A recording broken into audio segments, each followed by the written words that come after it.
क्योंकि ये खबर महाराष्ट्र से आ रही है। महाराष्ट्र के नंदुरबार जिले में एक आदिवासी युवक की हत्या के विरोध में निकाले गए मौन जुलूस ने हिंसक रूप ले लिया। ये बड़ी खबर है, ब्रेकिंग न्यूज। और इसमें कुछ लोगों ने कलेक्ट्रेट में खड़ी गाड़ियों में तोड़फोड़ की है। इस दौरान पुलिस पर पत्थरबाजी भी हुई। भीड़ को काबू करने के लिए पुलिस ने आंसू गैस के गोले दागे हैं। लाठीचार्ज का भी सहारा लिया गया। घटना में एक पुलिस अधिकारी, एक पुलिसकर्मी और सामाजिक कार्यकर्ता घायल बताए जा रहे हैं। तस्वीरें भी साथ साथ देखते जाइए। 3 तस्वीरों को आपके सामने रख रहे हैं। गुस्से में आदिवासी समाज, पुलिस वालों पर पत्थरवाह हुआ है। लाठीचार्ज और आंसू गैस के गोले भी छोड़ने पड़े। तो पुलिस स्थिति को नियंत्रण में लाने के लिए कड़ी मेहनत कर रही है। देखिए, 19 सितंबर 2025 को नंदुरबार में एक आदिवासी युवक की चाकू मारकर हत्या कर दी गई और इस घटना से आदिवासी समुदाय में भारी गुस्सा है और उन्होंने दोषियों के खिलाफ कड़ी कार्रवाई की मांग की है और पूरे जिले में बंद का आह्वान कर दिया।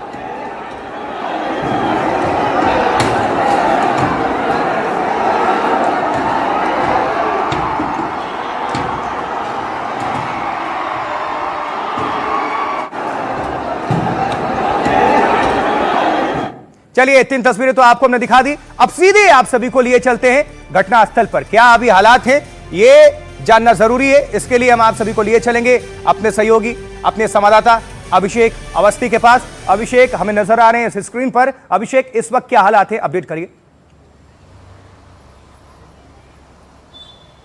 जी, देख सकते हैं आप जिस तरीके से एक आदिवासी युवक की हत्या के बाद से ही वहां पर माहौल गरमाया हुआ था और जो पुलिस ने जिन 2 लोगों को पकड़ा है उसमें से एक पुलिसकर्मी भी बताया जा रहा है इनके खिलाफ फांसी की सज़ा दी जाए। इसके चलते ये मौन एक प्रदर्शन किया जा रहा था और एक ही मांग थी कि हमें कलेक्टर ऑफिस के अंदर जाने दिया जाए, निवेदन देने दिया जाए और वहीं पुलिस का बड़ा बंदोबस्त था और उसके बीच में झड़प होती है। और एक तरीके से आप देख सकते हैं कि किस तरीके से दोनों तरफ से पुलिस नियंत्रण करने की कोशिश कर रही है। एक तरफ से पथराव भी हो रहा है और कहीं ना कहीं पुलिस घायल हो रही है और कुछ लोग जो है ये अब तो दरवाज़ा तोड़ते हुए नज़र आ रहे हैं, गेट तोड़ते हुए नज़र आ रहे हैं, अंदर जाने की कोशिश कर रहे हैं। तो ये स्थिति फिलहाल नियंत्रण में करने की पूरी कोशिश पुलिस द्वारा की जा रही है। लेकिन एक तरीके से आदिवासी समाज जो आहत हुआ था, एक तरीके से जो युवक की चाकू घोंप कर जो हत्या की गई उसके बाद से ही वहाँ पर पहले भी नंदुरबार डिस्ट्रिक्ट को बंद कराया गया था और आज एक तरीके से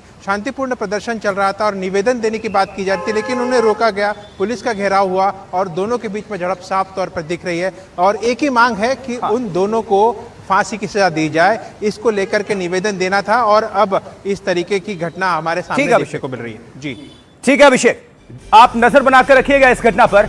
आगे भी कोई भी अपडेट होता है आपका हम रुख करेंगे, दोबारा जानकारी दर्शकों के पास पहुंचाने के लिए आपके पास आएंगे। चलिए, ये बात हो गई, इस खबर पर नजर रहेगी। आगे बढ़ने से पहले 4 बिग न्यूज कौन सी है जल्दी से कर देते हैं अपडेट। देखिए,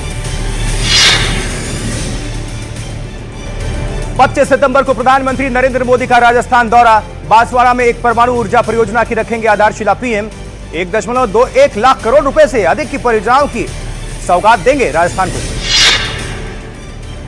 देखिए, दिल्ली के पूर्व मंत्री सत्येंद्र जैन पर ईडी की बड़ी कार्रवाई। 7 करोड़ 44 लाख की संपत्ति जब्त हो गई है।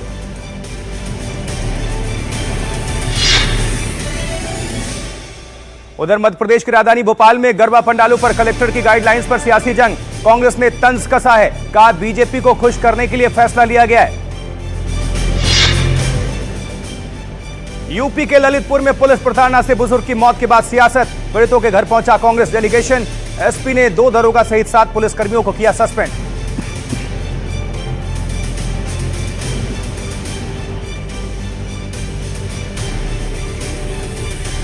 आगे बढ़ते हैं, खबर महाराष्ट्र से है क्योंकि महाराष्ट्र के 30 से ज्यादा जिलों में बाढ़ से हालात इस वक्त काफी खराब हैं। खासकर नांदेड़, सोलापुर, यवतमाल, धाराशिव में बारिश से लाखों एकड़ में फैली फसलें तबाह हो चुकी हैं, बर्बाद हो चुके हैं। किसान परेशान हैं। सैकड़ों गांव भारी बारिश के बाद बाढ़ के पानी में समा गए हैं। देखिए, किसान माथा पकड़ के रो रहे हैं। निश्चित तौर पर उनके पूरे साल की मेहनत होती है। और देखिए, राहत और बचाव के लिए हेलीकॉप्टर्स और नावों को भी काम पर लगा दिया गया है। सोलापुर जिले में हालात का जायजा लेने खुद मुख्यमंत्री देवेंद्र फडणवीस पहुंचे हुए हैं। ये तस्वीरें दिखा रहे हैं ट्रैक्टर से किस तरह से निकाला गया। देखिए जरा इस गाड़ी को, बह गई कार। ये हालात हैं, मतलब हेलीकॉप्टर्स नाव को राहत बचाव में लगाना पड़ा है। देखिए रिपोर्ट। ये गाड़ी चल तो अपने ही रास्ते पर रही थी, लेकिन पानी ऐसा आया कि सड़क पर ही गाड़ी को बहाता ले गया। बड़ी मुश्किल से ट्रैक्टर की मदद से इसे निकाला गया। दरअसल महाराष्ट्र के सोलापुर का बड़ा इलाका इन दिनों सैलाबपुर बन गया है। गांव से लेकर कस्बों तक जहां देखो वहां दूर दूर तक बाढ़ का पानी भरा हुआ है। बाढ़ के आगे क्या जनता क्या नेता सब बराबर। शिवसेना विधायक तानाजी सावंत का बंगला बाढ़ में डूबा तो घर के लोगों को निकालने के लिए नौका भेजनी पड़ी। सोलापुर जिले के 38 गांव बाढ़ की चपेट में आ गए हैं। सैकड़ों घर पानी में डूबे हुए हैं। हजारों हेक्टेयर में फसल बर्बाद हो चुकी है। बाढ़ से माढ़ा, मंगलवेढा और बार्शी तालुका में 3 लोगों की जान तक जा चुकी है। राहत और बचाव के लिए नावों के अलावा हेलीकॉप्टरों को भी लगाया गया है। अब तक 3,500 से ज्यादा लोग सुरक्षित स्थानों पर ले जाए गए हैं। खुद मुख्यमंत्री देवेंद्र फडणवीस भी सोलापुर के प्रभावित इलाकों का जायजा लेने पहुंचे।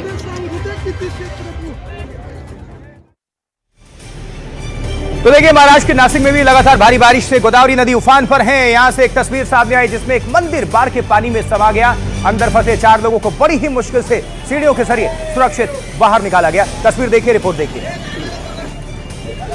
ये तस्वीर देखिए आप, मंदिर में फंसे लोग, उनको किस तरह से रेस्क्यू किया गया।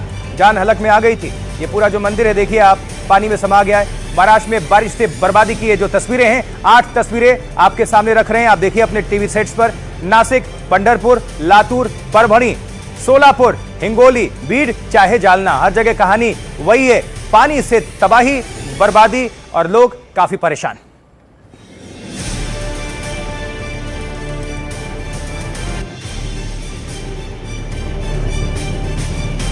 चलिए जल्दी से आपको लिए चलते हैं अपने दूसरे वाले सेट पर, क्योंकि वहां से कुछ आपको अपडेट कर देते हैं, क्योंकि हालात ज्यादा खराब हैं। देखिए, महाराष्ट्र के 8 जिले सबसे ज्यादा प्रभावित हैं, बारिश और बाढ़ की चपेट में हैं। ये गवाही दे रही है तस्वीरें, साथ साथ आपको दिखा भी रहे थे हम। महाराष्ट्र में 30 जिलों में बाढ़ के हालात काफी खराब हैं। 1 जून से अब तक राज्य में 996.7 मिलीमीटर बारिश दर्ज हो चुकी है, जो औसत से 103% से कहीं ज्यादा है। जी हां, 100% से ज्यादा। सबसे ज्यादा फसलें नांदेड़ में तबाह हुई हैं। वहां 18.20 लाख एकड़ में फसल बर्बाद हो गई। सोलापुर में 9.95 लाख एकड़ में फसल तबाह हुई है। यवतमाल में 8.56 लाख एकड़ में फसल बर्बाद हुई है। धाराशिव में 8.29 लाख एकड़ में फसल बर्बाद हुई है। और अगले 48 घंटे भी भारी बारिश की चेतावनी है वहां पर। बाढ़ बारिश से बर्बादी एक्शन में महाराष्ट्र सरकार भी है। देखिए, मराठवाड़ा, पश्चिम महाराष्ट्र सबसे ज्यादा प्रभावित हैं। तो 30 जिलों में 69.95 लाख एकड़ में फसलें बर्बाद हुई हैं। और आपको बता दें, 31.54 लाख किसान बाढ़ से प्रभावित हैं। 2,215 करोड़ रुपए के राहत पैकेज को मंजूरी मिल चुकी है। किसानों के खातों में 10 दिन में राहत का पैसा चला जाएगा। ये साथ साथ एक राहत की खबर है, इसलिए हम इन खबरों पर फोकस करते हैं जहां सीधा आपसे वो सरोकार रखती है। बारिश से जुड़ी घटनाओं में कम से कम 7 लोगों की मौत भी हुई है। एनडीआरएफ, एसडीआरएफ की 17 टीमें तैनात हैं और मंत्रियों को बाढ़ग्रस्त इलाकों में जाने के आदेश जारी किए गए हैं।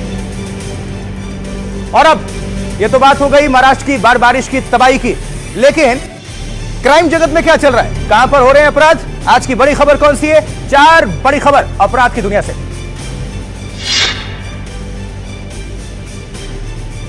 महाराष्ट्र के बुल्ढाना में 2 लोगों की हत्या से सनसनी है। प्रेमी प्रेमिका ने एक दूसरे पर चाकू से हमला करके उतार दिया मौत के घाट।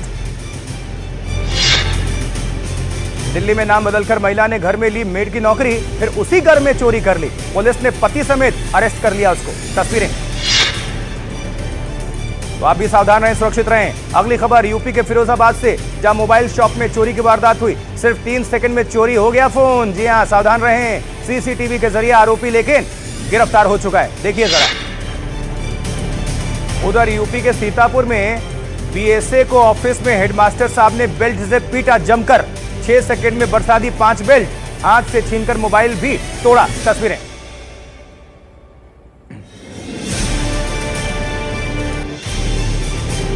और अब खबर पश्चिम बंगाल से। पश्चिम बंगाल के कई जिलों में भारी बारिश से जनजीवन अस्त व्यस्त हो चुका है। कोलकाता में बीते 39 साल में सबसे ज्यादा बारिश एक ही रात में हो गई है। ये बड़ी खबर, ब्रेकिंग न्यूज। और खास बात देखिए, दशहरे का वक्त चल रहा है, हर जगह रौनक है, पंडाल से लेकर मूर्तियों की भारी चमक दमक। लेकिन भक्त काफी परेशान, क्योंकि हर जगह पंडाल भी त्राहिमाम है, लोग त्राहिमाम है। अचानक भारी बारिश से कोलकाता का बड़ा इलाका जलमग्न हो चुका है।